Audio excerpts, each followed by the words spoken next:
Are you strategic? The answer can make or break your business.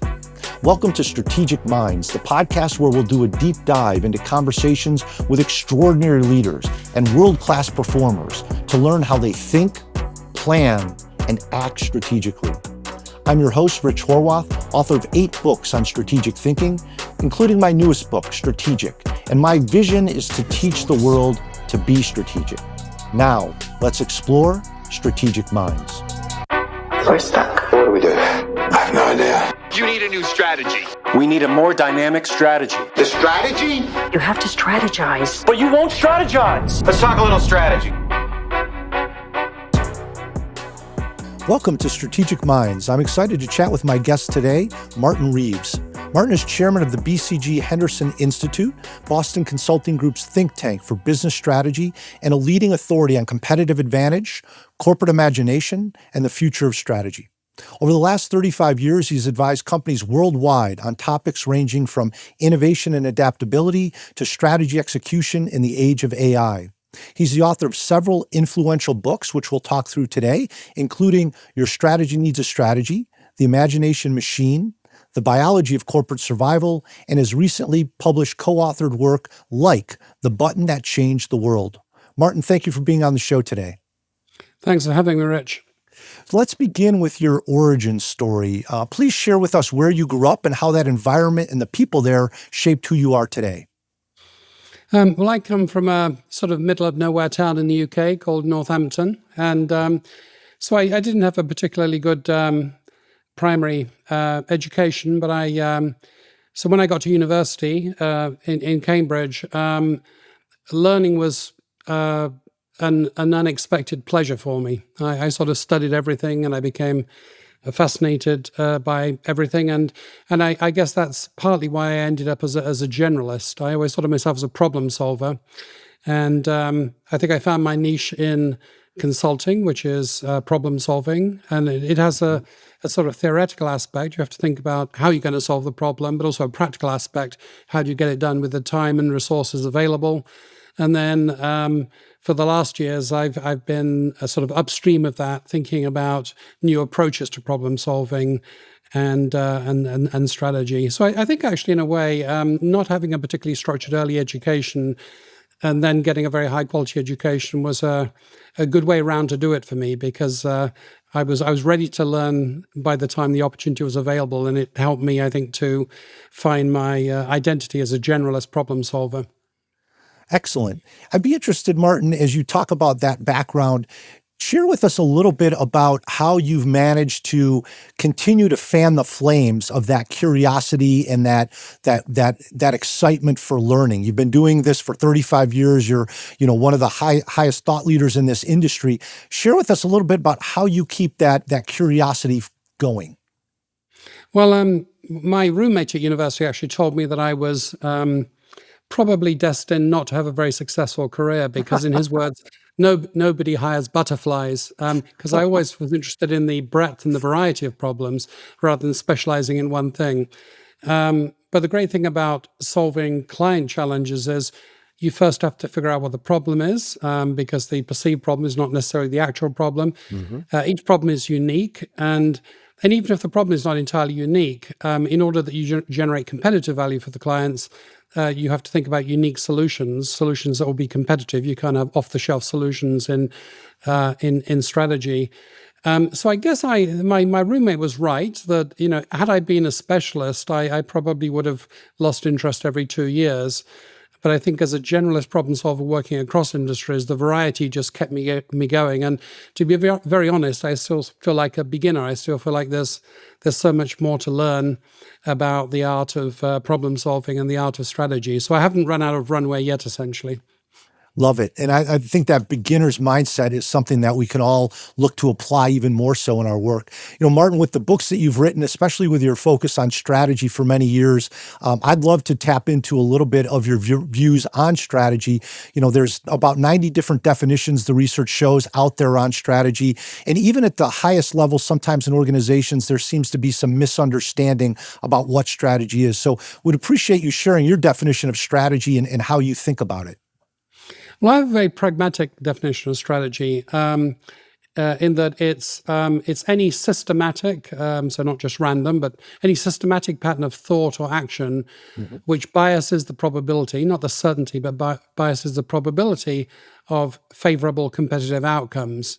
And the thing about that definition is it doesn't get religious about any particular framework or any particular process or any particular set of tools. It simply asks the question, what is fit for the purpose? So I think the strategy has a very Soros used this word reflexivity. He used it in conjunction with the stock market, that fundamentals influence the stock market and expectations, and that influences behavior. The influence is two-way. I think the appropriate approach depends upon the context. And so it's not like there's a prepackaged approach for all situations. I think you have to figure out what is the right approach for each situation. So that is basically the theme of my my book, Your Strategy Needs a Strategy. What is the appropriate approach to any given strategic situation? And I think that was actually a turning point in my career, because I think I'd previously thought that there was a right approach to strategy. That right approach may change over time. So I found myself asking the question, what is a modern approach to strategy, or an approach applicable in the current circumstances? But I sort of discovered in my research that's the wrong question. There are multiple very, very different approaches to strategy, and you first have to figure out which one is applicable to your situation. Yes, and for those folks watching on YouTube, here's a copy of Your Strategy Needs a Strategy. Great book, highly recommended. One of the fascinating frameworks that you share in there is the strategy palette, and you alluded to the concept a moment ago. I think it'd be very helpful for the leaders out there if they understood what is the strategy palette and how do you recommend folks approaching it? Well, the basic idea is you've got to solve a competitive problem, and therefore what problem you're solving depends upon the competitive situation. And I've got a background in biology, and so I spent some time with an academic collaborator of many years standing, Dr. Simon Levin, a mathematical ecologist at Princeton, asking the question in biology, which is the largest playground of strategy that you can find, millions of years of evolution and competition. I asked him, if you were trying to reduce the number of variables that define a competitive situation in biology, what would be the minimum number of variables? And over a series of discussions, we came up with the idea that it's basically three. Three captures most of the variance. So one of them is predictability. Can you plan it? Yes. And another one is influenceability or malleability, which is can you shape it? And another one is harshness, which is can you survive it? Is the emphasis on survival or long-term advantage and flourishing? And so if you set up those three variables, it sets up essentially a 2x2 matrix with a third dimension, and that generates essentially 5 canonical styles of strategy. And so one is what I call the classical style, which is essentially plan your way to the future. And the environment is static enough that scale advantage is very important. So if you wanted a slogan for that type of strategy, it would be the biggest, be the most efficient. Okay. But of course, nowadays with digital technology, many industries are there's a lot of jockeying for position, a lot of changes in regulation, competitive players, and so you can't plan such an environment, but you can adapt faster and more effectively than your competitors. So that I call that adaptive strategy. Yep. That's the second species, and that's all about learning faster than competitors. Outlearning your competitors is the competitive principle there. And then we've always had the third species of strategy, which is entrepreneurial strategy, which is create something new in the world. Yes. Tap into a set of possibilities that doesn't yet exist in reality, but you're going to bring that set of possibilities into reality. So the key problem there is you don't have any competitors. It's the pre-competitive problem. So there it's, can you imagine something which is within the bounds of the possible, but not actually the case?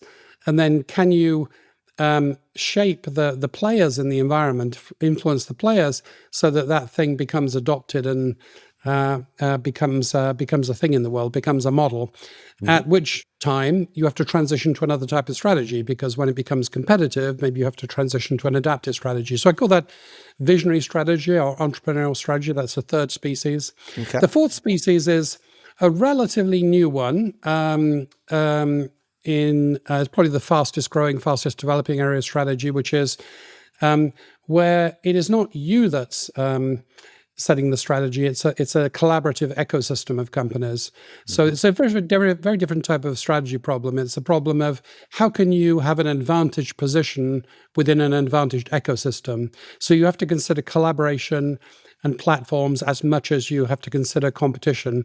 And the reason why this is new is that while I can find some historical precedents, essentially much of what is possible now is only possible because of digital platforms that enable transactions of great complexity with multiple parties, like multi-sided marketplaces, for the first time broadly in history, which means that we can deconstruct the corporation. We can ask questions like, do I need an ecosystem? Who should be in the ecosystem? What's the advantage of my ecosystem? What's the platform? What should I control? What should I not control?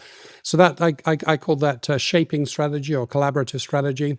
And then there's the fifth species is on the harshness dimension.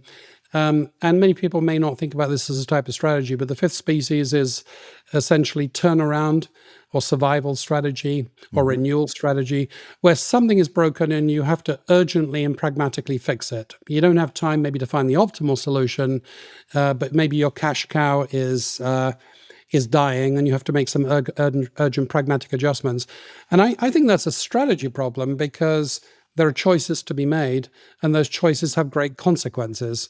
So it may actually be the most consequential strategic decision that a company makes, because if a business is broken, the statistics say that 75% of the time the interventions fail, and the cost of failure over time is roughly it's about 10 percentage points of shareholder return over a period of 8 or 10 years. So it's roughly the enterprise value of the company. So if I said to you, I've got a game for you, you roll the dice, and 75% of the time you lose, and if you lose everything, the enterprise value of the company, and the shadow will affect you for 10 years. That's a very strategic game. So yes. I've done a lot of work on this species of strategy too. So essentially the book is about, so how do we choose the right sort of strategy for the right situation? Excellent. Great overview. And I'd love to still focus on the turnaround piece you just talked about, because these days, a lot of organizations are facing that challenge. One of the things I see with leaders is because they've made the decisions and created the strategies that have put them potentially in the position that calls for a turnaround, sometimes it can be difficult for them to get out of the groupthink and the sunk cost effect and do something different that truly would disrupt. I know a lot of your work also is around imagination and innovation. How would you guide executives or leaders through a turnaround using imagination or innovation when maybe their mindset has got them to a place that they're not able to get out of?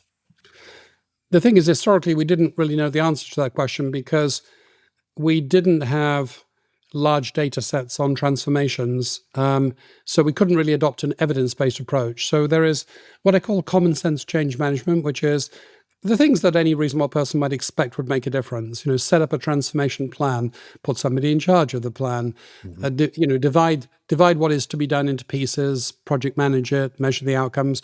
All of these seem like reasonable things. But so we assembled a database of something like 2,000 transformations, and we can't look with great granularity inside the company, but we can look at a whole bunch of variables to see what was the situation, what did they do, and what made a difference. And out of that comes some really interesting findings, I think.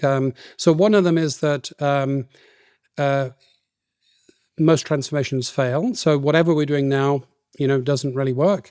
Okay. Another one is that transformation takes more time than you think. So we might want to believe that it's a 3-month engagement or can be done in 6 weeks, but generally it's a multi-year affair. Another one is that often necessarily there's some urgent financial adjustment. There's an increase in financial efficiency. Costs are taken out, redundant assets are removed. but we can't find many transformations that are successful with a cost lever alone. So actually, it's a two-stage strategy. Growth is slower than cost cutting can be instantaneous. Right. Finding growth takes more time and it requires different skills. And it's the combination of the two. It's if you don't have a growth component to your strategy, then you have a problem. Your turnaround is not going to be successful. Another finding is that the person that led the company into the need for a transformation, yesterday's strategy, is very hard for the same executives to turn around the strategy. Yes. And so therefore you may need a fresh mindset. You may need to remove those biases. Mm-hmm. So actually change at the top correlates with the success. It doesn't, it's not automatic producing success, but it correlates highly with success. It's often difficult for even the new person to have both of these skills: the exploratory skills of growth and the exploitative skills of efficiency. Sometimes they can be combined in the same person. So you generally need a team or a succession of individuals, and the difficulty of the transformation, the probability of failure increases with the what you might call the strategic distance. So the greater the scope, the more remote the geography, the more remote the industry from the core.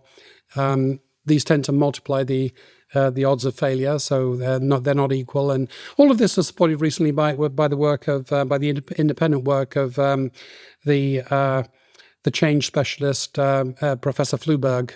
He's a Danish professor at Oxford.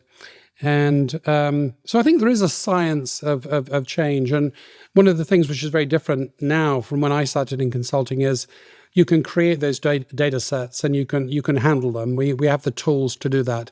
But you still need to ask the right questions. It's no use having just the data and the tools. You have to ask about the discriminating factors and the discriminating differences and see whether things are changing over time. So I think there's a very human component, which I call the framing component, which is getting the questions right.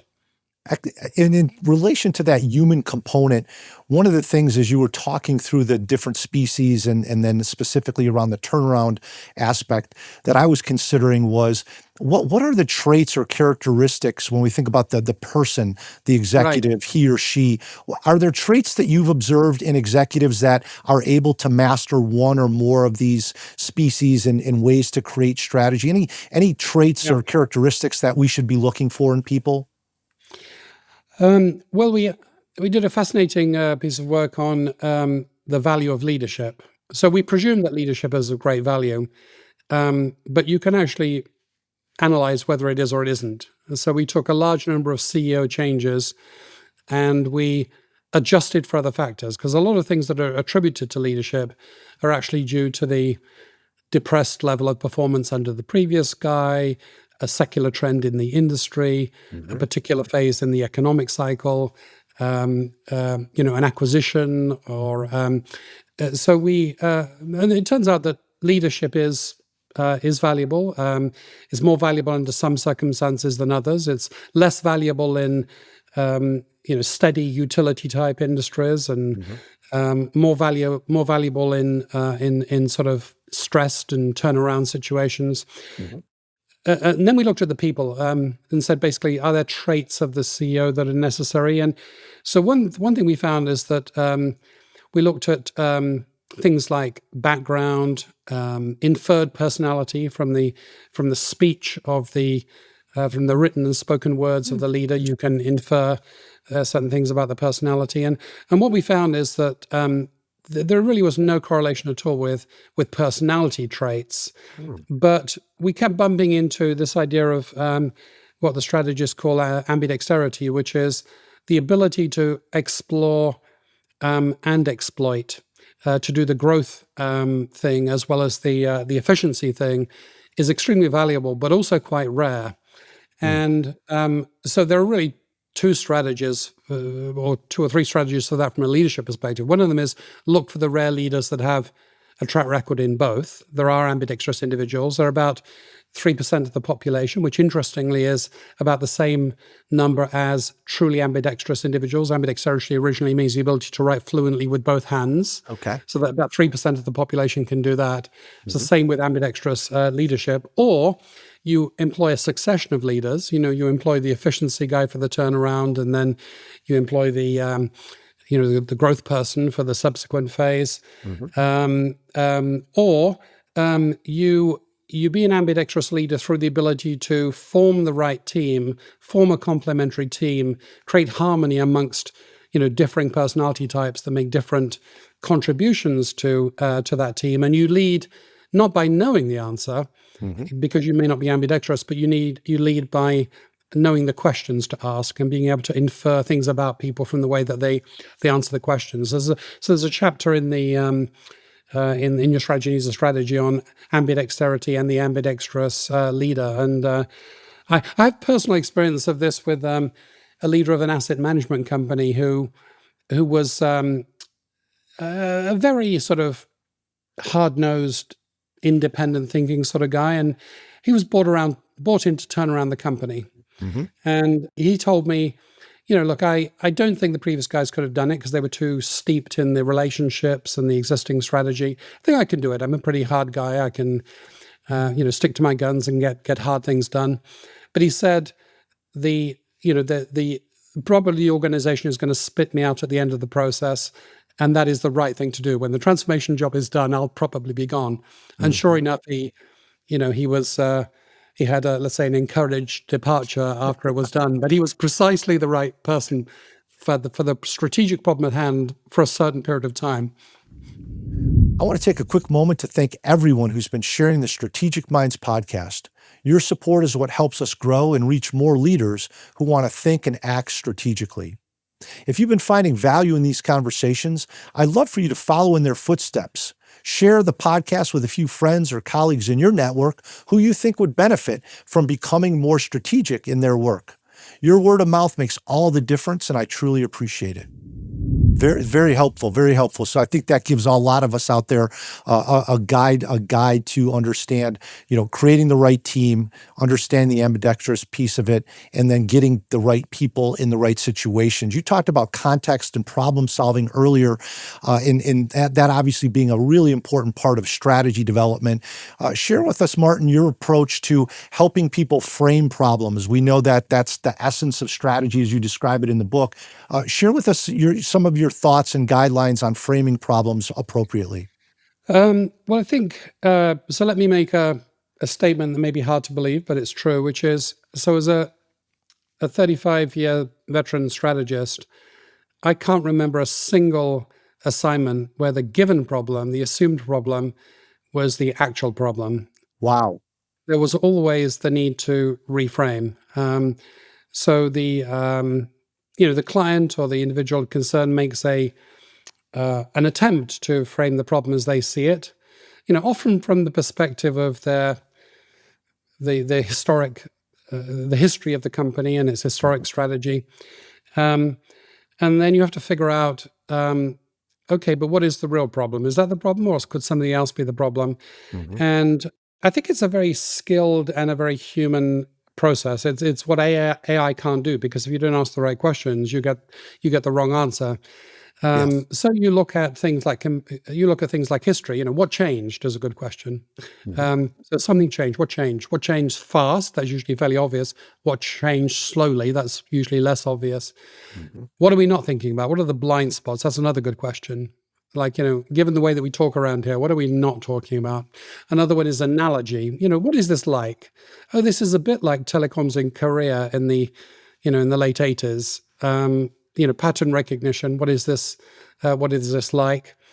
Sometimes you can use the lenses of you can simplify a little bit and use the lenses of Your Strategy Needs a Strategy and say, look, there are different ways of thinking about strategic problems. Am I trying to extract stable scale benefits? Am I trying to outlearn my competitors? Am I trying to bring something new to the world? Which description best fits this situation? You can ask for what is a belief and what is a fact? Often, if I say something like I have a 2% share of the pharmaceutical industry and that share is stable, that sounds like a fact, but actually, sometimes it's not a fact because how you frame the borders of the pharmaceutical industry and how those borders are changing, and also the reliability or unreliability of the available data may mean that actually it's a perception, it's a mental model rather than a fact. So a very clinical look at what do we think we know and what is a fact and what is not a fact. These sorts of questions, these sorts of powerful questions, and one of the things I've done over my career as a strategist is to collect great questions, can help you to create clarity in the right framing, the right situation. Sometimes you just have to try. You just have to say, well, and one of my mottos is, thinking is free. So doing things is expensive. It takes time and resources, but thinking is free. So you can do a thought experiment of what if we looked at it this way? What if we looked at it this way? And that tells you about how you'd attack the problem if that was the case, and what you'd have to see for that to be the case. And then you can go look to see whether that is indeed the case, so that you can get a long way, I think, with thought experiments. And all of this happens, very early in problem solving. And so I think the worst thing that a problem solver can do is to rush to a solution. And of course, the greater the urgency of the problem, the greater the pressure to immediately start doing. But I think thinking must precede doing.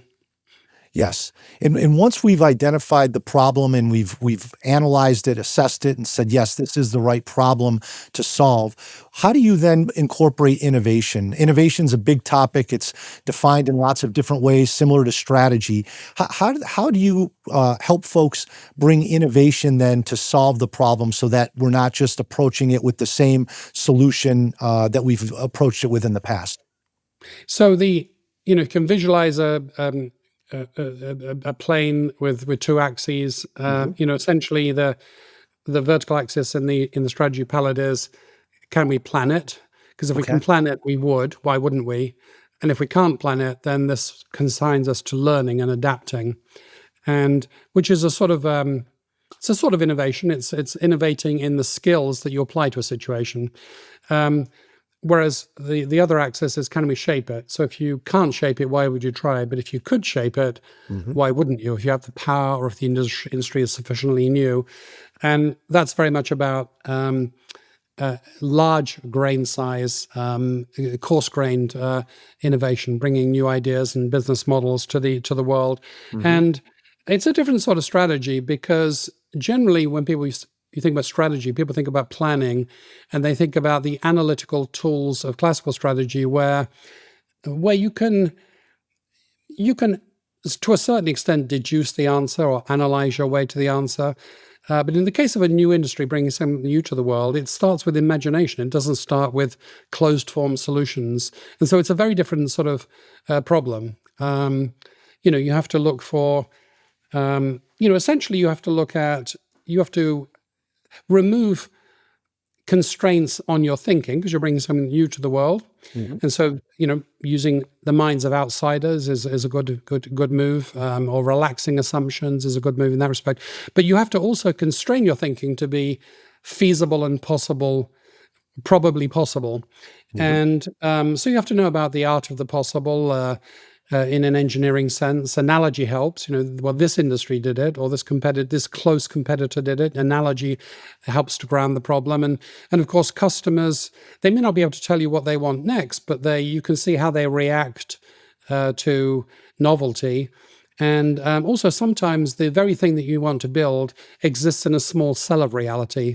So anomaly is very important. So the one customer that uses your product upside down is, in a sense, experimenting with a different conception of the product. So you actually have, in reality, if you look closely enough, you can usually find pockets of anomaly which maybe hints to future scale possibilities. So this is the subject of the book, The Imagination Machine, that essentially says that we may think about the strategy of large corporations in terms of efficiency and deduction and analysis, but actually now, with the pace of change, also every company needs, even at scale, to be entrepreneurial, and therefore it needs to deploy collective imagination. One of the ironies of imagination is that while every 5-year-old can do it, it's an intrinsic human trait, can think about things that are not the case, that could be the case.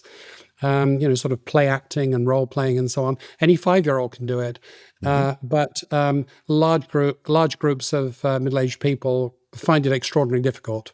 And so the thesis of the book is we can actually influence that process. We can actually improve and revive the capacity for imagination. And it even goes a step further and say that every great company, if you go back far enough in history, is based on an active imagination. They had to bring something new to the world in order to have that sort of license to grow and survive. But often in the process of exploiting that potential, the genes for imagination atrophy. So a large part of my work has been, helping companies to bring back those that forgotten entrepreneurial legacy. Yes, and again, for those folks watching, here's a copy of The Imagination Machine. Again, highly recommended. A line that you have in the book, Martin, I loved was "busy is the new stupid." What does that mean in relationship to our work day in and day out in unlocking more imagination? In general, I think the senior executives of today that have come up through large organizations, they have a particular mindset because that's the way they've been conditioned. They grew up with the company until the digital revolution in the late 1980s. Most industries were much more stable than they are today, so they grew up and the identity of the company didn't change that much. The success recipe, the mental model of what the business is and how to be great in this business, that didn't necessarily change very much. And at the same time, stock market pressures meant that essentially they were growing the recipe and making the recipe more efficient. So those are the skills of exploitation. So every CEO today has to be able to do that. Yes. But with the pace of change, with AI now sort of raising the question for every industry, how does artificial cognition play into our strategy? Which mental operations can be automated, and which ones can be automated with advantage? Virtually every company needs to flip back into exploration mode and start thinking about how do I do that? So this is a very widespread dilemma, I think, that sort of needing. So I'd say that, my experience, most CEOs are aware of the importance of imagination. They're dissatisfied with the collective imagination that they're able to muster in their companies. They find many obstacles, and they want to know what they can do about that. That was the sort of the origin of the book. I'm sorry I've forgotten your question. Maybe I didn't answer it.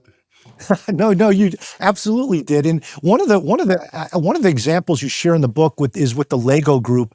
And one of the things I found really interesting was the idea of a reimagination loop. So you've talked a lot about imagination, but this reimagination loop is a concept I've not seen before. Perhaps you can share some insight on that.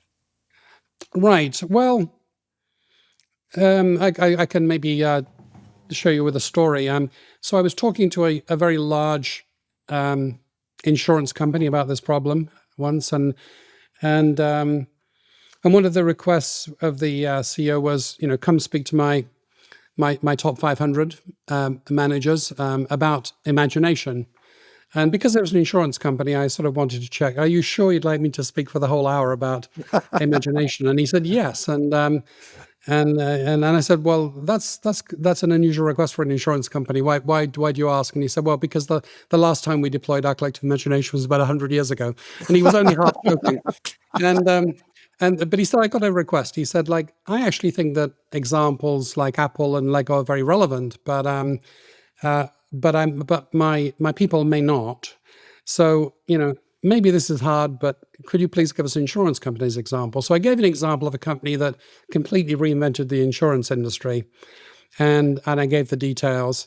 And the reaction of the executives in the Q&A was, wow, this is really inspiring, and so glad that you found an insurance company example. But of course, we could never do that. And by the way, who is that? And then I shared with them that it was a thinly disguised version of their own history. I was actually telling about the massive innovation that this company had made. that changed the insurance industry. Yeah, about 100 years ago. Wow. And so actually this sort of captured the essence of the problem, which is, okay, we have to find our entrepreneurial confidence and genes and our freedom to think and our incentives to think and imagine. So there are some companies, not many, because most large companies are in this exploitation game. There are some companies that have thought a lot about this and have cracked this. And the Lego company is one of them, whose motto is to learn through play. And you might think that applies to their building blocks. Kids learn through play, but it actually applies to their business too. So they've constantly evolved their business from carpentry to wooden toys, to all sorts of toys, to plastic toys, to building block systems of toys, to theme parks, to movies. And so they had a custom, which is the chairman would thank the employees every year for doing all the things that they were not asked to do or didn't have permission to do, celebrating their culture of play. And for them, play is quite a serious business because, again, as a biologist, play. What is play? Play is a very serious business. It is accelerating de-risked learning. So why do kids play with plastic swords? And well, it's a lot easier. It's a lot easier to learn about conflict and collaboration with plastic swords and implicit rules that you don't kill each other than to wait until you're actually faced with a situation of mortal combat. So, spontaneous, pleasurable, de-risked learning. If you think about it from that perspective. So I've written an article called the Playful Corporation. I think play, a certain amount of freedom and latitude to think and experiment, is an important part of a creative culture.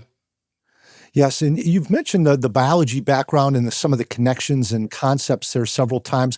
I know Bruce Henderson in 1989 wrote that article, The Origin of Strategy, and he presented some interesting data from G.F. Gauss, the father of mathematical biology, about the principle of competitive exclusion.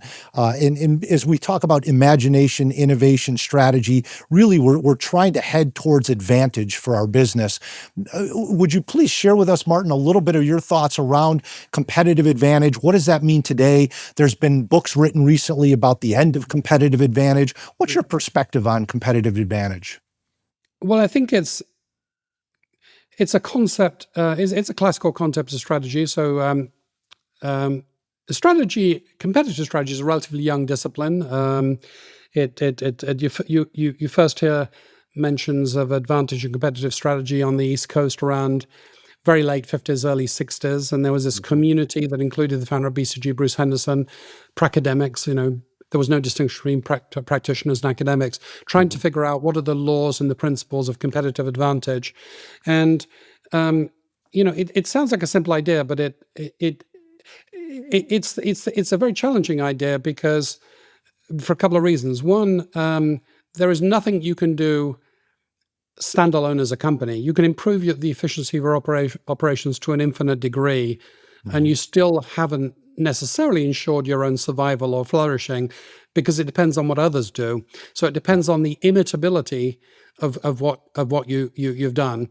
So essentially, competitive advantage involves doing difficult and valuable things which you can do, which create value for customers, but which are hard for others to imitate. And so that was the foundation of competitive advantage in the early mid 60s, 1960s, and it's come back today. It came back in the form of dynamic strategy. So indeed, some people have said there is no competitive advantage anymore. But if I interpret more deeply, really what that means is competitive advantage is short-lived, and you either have to find exceptions to that that short duration of advantage, or you have to constantly renew your advantage. And now I think we can see. I think this question has come back with great urgency in the context of AI, because in our enthusiasm to embrace artificial intelligence for efficiency gains in functions across all aspects of the business, we shouldn't forget that is not the game, because if we do the thought experiment that says that we're all going to buy the same Microsoft tool trained on the same data, as our competitors, and somehow we're going to be advantaged. It doesn't make any sense at all. In fact, it may be a force of commoditization. Yes. We may make our business more ordinary by doing that. So that begs the question, well, how could you... And that's a very interesting relationship, because if you don't avail yourself of the efficiency gains, you'll certainly be at a competitive disadvantage, right? Your competitors gain a 15% advantage by using AI and you don't, you'll be at a disadvantage. But merely matching that 15% advantage doesn't create competitive advantage. And so, one of the things I've been writing a lot about in the recent months is, and this was too new to capture in the books that you mentioned, is what does competitive advantage mean in relation to technologies like AI? And it's all about doing things that are difficult. So is it difficult to merely deploy artificial intelligence? No, you can just buy a tool. Is it difficult to have the data to train it? Not as much as you might think, because you have your data, but competitors may have equivalent data. Or they can infer from your behavior what the result of the learning from the data is, and they can just extend it with a smaller training data set as opposed to a primary data set. Is it the application? If you did something clever, you created an unknown an unknown to the world new product with the AI. Is that an advantage? Well, not really, because you may invent a new type of toothbrush, but so can your competitors. They can imitate. So where is the advantage? I think the advantage is in things like the reinforcement of existing advantage. So, if you are Amazon and you have advantages of depth of knowledge of the customer, information interfaces with the customer, scale in logistics, and so on, you can certainly reinforce those existing advantages with the learning advantages of AI. So that's one route to advantage. And the second one is a pretty hard one, which is you can run faster and hope that you don't trip. You can learn the next thing, and sure, somebody will imitate you, but you can then move on to the next thing. That's a pretty hard path, the rat wheel strategy, but it's theoretically possible. You can do things with culture and organization that are hard to replicate. So, earlier we talked about framing, and we said that's a very human skill, because asking the right questions in the right situation we're very far from AI being able to do that. And in some ways, only the humans can do that, because strategy ultimately serves human ends, and we get to specify what those ends are. And so therefore we're talking about not really AI displacing humans. We're talking about some cognitive hybrid. What do the machines do? What do the humans do? And all of those interfaces and protocols, that's pretty complicated. You could call that the new culture. You could call it the bionic culture. It's the culture and the processes to create hybrid cognition in a company. Very hard to replicate. That's one of those things where a really great strategy is one where you could give the competitors the playbook and say good luck, and they would not, and even all of the data, and they would not be able to replicate your strategy, because it's just very, very hard to do that. And then another one is path dependence. Path dependence means you can't just copy the latest thing that a company did. You have to have had the preceding steps, because you've built advantage on top of advantage. So it's stacked advantage, which generally means a company that values exploration as much as exploitation. In other words, an ambidextrous company. They've explored more than was strictly necessary to increase profits in a particular time period. And so that's their innovative legacy. That's their optionality. So you can do one of those things. So I think there are paths to combine technology with advantage. And coming back to your question, interestingly, they re-invoke the notion of competitive advantage, and they also invoke the idea of reimagination, because your company imagined in the first place in order to get the right to exist at scale as a large company, a large successful company, but now you need to reimagine. And that's a hard thing to do, because if you're the biggest and your backward-looking financial indicators tell you that things are just fine, And in any case, it would be a lot of trouble. People are fed up with change and say, not another big change project, please. And also the framing bias lens, where everyone in your business is looking at the business through the lens of yesterday's model. It's pretty hard to see or embrace the possibilities for reimagination, but absolutely necessary. And since this is in large part cultural, that is also hard to replicate. It's very hard to create coordinated sets of people that create collective value, that create an intellectual surplus. That's hard to replicate. So that becomes an advantage. So these are some of the ways in which this original notion of competitive advantage is still relevant, but with new dimensions, new aspects, mainly dynamism and technology, speed and technology. And Martin, earlier in the conversation, you talked about the importance of the ecosystem and people understand the ecosystem. Have you seen any ways for leaders to effectively use AI and technology to map, predict, shape? You talked about shaping as one of the species on the strategy palette. Are there ways to use AI currently, or are you seeing folks use AI successfully to help manage, shape ecosystems? Yeah. So what is an ecosystem? I mean, it's a very abused word. I mean, I guess like the word advantage. We can talk about podcasting advantage or you can apply add the word to anything you like, but strictly it means any systematic pattern of thought or action that creates something which is valuable and hard for somebody else to imitate. So with ecosystem, I mean, I've actually seen a mention in an annual report of an ecosystem of happiness and a people ecosystem, but strictly an ecosystem is a bunch of companies, a collection of companies or entities that co-produces something, and the reason this became possible. So this was always possible with great difficulty. If you go back to the Ronald Coase, the transaction theory of the firm, why do firms exist? Why isn't everything a market? Firms exist because some operations are so subtle, usually to things to do with people and knowledge, that you can't really just transact them on the stock market. It requires the greatest specificity and cultural alignment and things like this.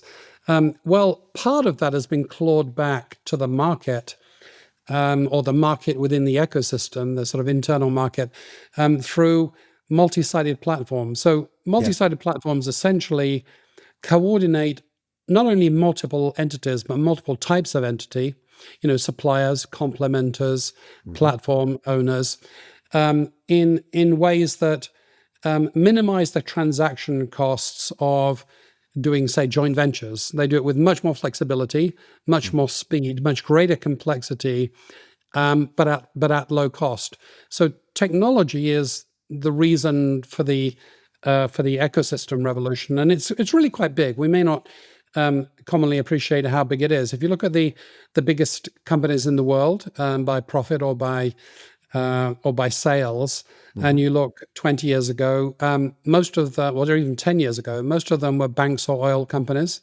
And if you look right now, you'll find, it depends on the day, but you'll find that 6 or 7 of the top 10 are ecosystem players. And so it's really been an incredible revolution in business. And when it works, it's stupendously successful because you're leveraging the assets and capabilities of others. So it's asset light and utilization high. It also is very change friendly in the sense that, in a sense, Amazon, for example, is product agnostic. I mean, if somebody stops buying a particular type of toothbrush, that's fine. They just stock another brand, another type of toothbrush. They're taking their toll on whatever sits on their platform, and that can be a great variety of things, and that can change constantly. And then we talk about the AI revolution as if it is something new, but we already have advanced machine learning algorithms in order to do things like, for Netflix to recommend movies that we probably want to watch. in order for Amazon and Alibaba to recommend products that we probably want to buy, in order for Facebook, Meta to recommend certain people or topics that we might want to connect with, in order to manipulate our video feed on TikTok with the next set of videos that is topically addictive to for us. So we've already had an AI revolution. I think what is going to happen is that's going to fan out into more aspects and areas of the economy. Yes. And it's a good segue. You talked about the platform companies, 6 or 7 of the top 10 being platform companies. I wanted to mention your new book, Like, the Button That Changed the World, and would love to get, and it's a fascinating read, talking a little bit about, how the like button came into existence, why it came into existence, why it resonated with people, the evolution of it. Martin, share with us a little bit, in tying these things together with the platform companies, the advantage, and then this technology and this icon that has started to evolve and is really ever present in our lives today. What were some of your key takeaways from writing the book and some of your learnings as you did that research? Well, I was attracted to the idea of writing the book simply because I stumbled across a really fascinating story, that is business and beyond.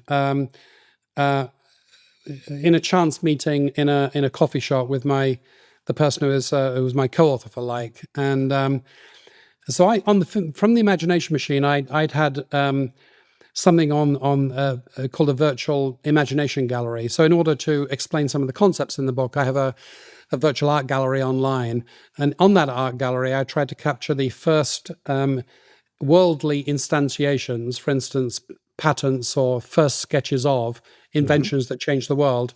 And there's a little gallery card that explains who the inventor was and what they were thinking at the time, often with a quote. And the idea of this is strip out all of the theory, learn about innovation by actually looking at innovation when it was just born. Because big companies are apt to see innovation as a grandiose project, the product that does this or that, and the finished design. And going back to the scrappiness of how innovation starts, I thought was a valuable thing to do. So I was very primed for this. I'm on the lookout for exhibits for the Imagination Gallery, and so I got to know this guy called Bob Goodson. We were talking, and it turns out that he's a bit of a compulsive hoarder. So he's collected every train ticket and school report and everything else. He documents every aspect of his life since he was a kid, and he has boxes and boxes of artifacts. And he was moving. So to make conversation, I said, you're probably finding interesting stuff as you're packing and repacking your boxes, Bob. And he said, yeah. And he pulls out a sketchbook, and it opens to a dated sketch of something that is obviously the like button. And I noticed the date, and it was like 4 years before Facebook implemented the like button. Yeah. So I said to Bob, "Are you telling me you invented the like button?" And he gave me a very strange reply. He didn't say yes. He didn't say no. He said, "No, of course not. Maybe, I'm not sure." And I said, "Well, how could you not be sure whether you invented the like button or not?" And then so we started to discuss that, and actually the 30-minute conversation turned into like a 12-hour conversation until we were kicked out of the last remaining restaurant open in Mill Valley. By the time we ended, we had the outline for a book that basically traced the cultural and evolutionary roots of gestural language, the brain science of human sociality, the technical problems that the Web 2.0 companies were solving around year 2000 when broadband was becoming available, and whether the idea was that the users would generate content, and then we traced that through to the growth of the social media business and its disruption of the advertising and marketing business, and how all of that gave rise to unanticipated, undesirable social side effects like teenage mental health problems, and it was a fascinating story. So I wanted to write the story, but more importantly from a business perspective, the sort of serious motive was I thought we could create a glorious picture of the microcosm of everything that happened in a tiny innovation that changed everything, and thereby teach ourselves about what innovation is and what it isn't. And in particular, one of the most striking things about my interviews and I interviewed all of the pioneer companies of the like button, and there are many of them. There are many mothers of invention in this particular case. Not a single one had a coherent vision of what the like button would eventually become. So what emerged was this picture of social innovation, not one person, not Alexander Graham Bell inventing the telephone in a moment of vision, but a community of people facing similar circumstances, tinkering, solving a tactile problem that would have unforeseen consequences down the line. A lot of serendipity,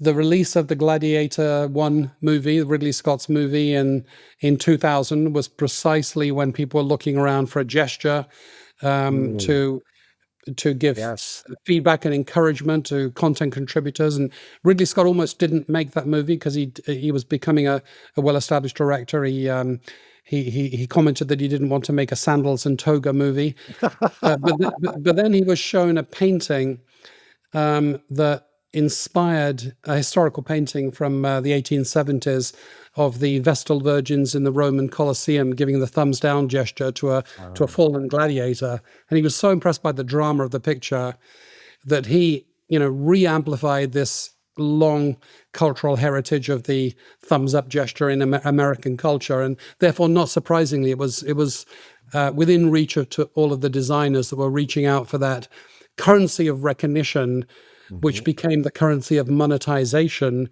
of the social media model, which enabled social media to become not just a mere curiosity, but actually a very profitable industry. Because essentially it solved the problem, the age-old problem of advertising, which knowing that half your advertising is wasted, but not knowing which half.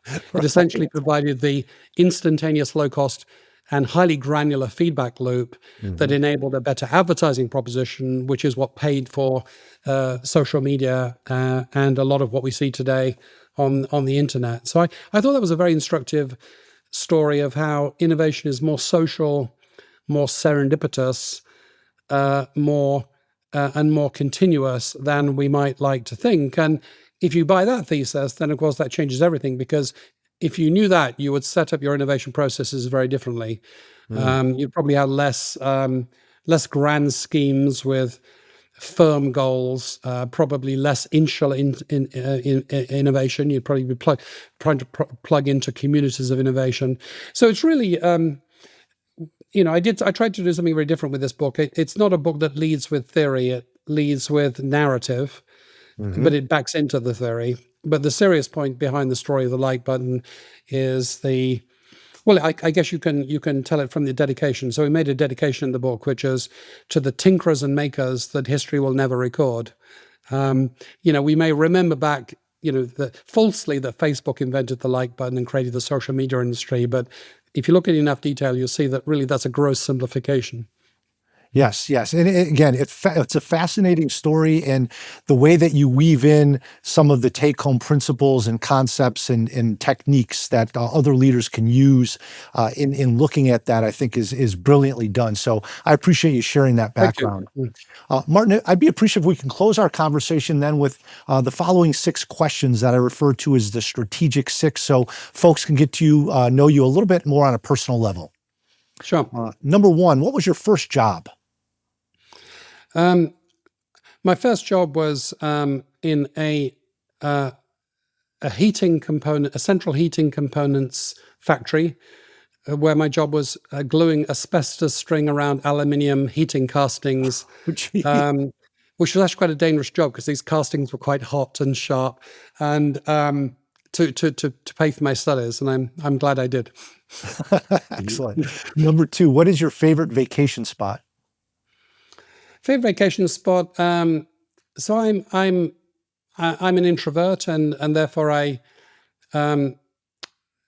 think alone. But then I like to also test my thinking socially, and and I enjoy performing. That is, putting my thoughts into practice in consulting projects. And introverts do that. The image of an introvert sometimes is somebody that wouldn't like that act of performance, but I like all of that. So therefore, my favorite as an introverted thinker, my favorite vacation spots are things like Point Reyes in California, which is one of the most unspoiled areas in California. So nature, and I could give you a long list of natural beauty spots which are favorites. And why is it a favorite? Because I can think laterally without too much urgency, and therefore I can think broader and deeper thoughts in such places. Wonderful. Number 3, what's the one word that best describes you? Well, there is actually a book of this title written by somebody else, but I guess framer. I'm a framer, or you could say serendipitist. To invent a word. I like to stumble across things, and I believe that stumbling requires a prepared mind, so it's not totally random. So I'm a tinkerer or a serendipitist. Okay. And speaking of books, number 4, what one book has had a significant impact on your development? Well, so many, but so there's a book by a French philosopher called translated into English called a small thesis on great virtues, and in it so this is very much the humanities behind strategy rather than strategy itself, but it essentially says, why has man been fascinated by virtue since the beginning of history? What are all the systems of virtue that the great philosophers and religions had? What do they have in common? And from a psychological and evolutionary perspective, why? What do we? And then the final chapter is, and what can we do about that as we try to approximate some sort of model of perfection, some sort of virtuous model of perfection in our minds? What can we do? How many paths are there to that end? And so I think I relate. It's just a great book, but it also is broad. It really is a book that appeals to generalists, because it's about all things that humans regard good and why and so what. It also, in a sense, is the path of a problem solver. It sort of says, well, having understood all of these things, what can we do? What can we do with that knowledge as applied to our own lives? Wonderful. Number 5, what's the one piece of advice you'd most like to share with people that would fit on a bumper sticker? What's the question behind the question? There's this framing problem. Very good. Very good. And number 6, what's the most exhilarating moment you've experienced in your professional life? So I can name the person. So it was the former CEO of Pfizer, a brilliant man called Ian Reid, who was my client, and he was a viciously sharp gentleman, and everyone could answer his first question. In any given situation, he would probe to understand the situation. Anyone could answer the first question, and some people could answer the second. Few could answer the third, and convincing him of something by going to his 6th question was exhilarating, and also in a way sort of, to me, embodied the consulting, in the sense that it wasn't just intellectual exploration for its own sake. It was to an end, to solve a problem mediated by people who are in charge of that problem, sort of senior business leaders. And so it was the frisson of impressing a very difficult to impress person, solving a problem, and selling it. Because the other sort of characteristic of Ian was that he used to do what he called the bum's rush, which was, when your time was up, he'd move you along. So you didn't just have to solve the problem, impress Ian, be very, very clear, but you had to do so in a very short space of time under immense pressure. And so I found that very exhilarating. Excellent. Well, Martin, this has been a wonderfully enjoyable conversation for myself. I really appreciate the tools, the techniques, the concepts that you've shared with us. We'll certainly share links to the wonderful books that you've written and also links to follow your continued thought leadership. So thank you so much for being my guest on the show today. Thanks so much, Reg. What are we talking about? Practice? Practice makes perfect. Practice makes Profit. One of the challenges many leadership teams I work with identify is having the discipline not to chase shiny objects. So how do we determine which opportunities are worth pursuing? When I lead strategic thinking and planning workshops, one of the exercises we go through is the development of an opportunity matrix. The opportunity matrix is a visual graph using 2 criteria to assess opportunities on a scale of 1 to 10, with 1 being low and 10 being high. So if you picture the vertical or y-axis, which is labeled probability of achievement, then the x-axis, the horizontal one, is labeled impact. So we've got probability of achievement and impact.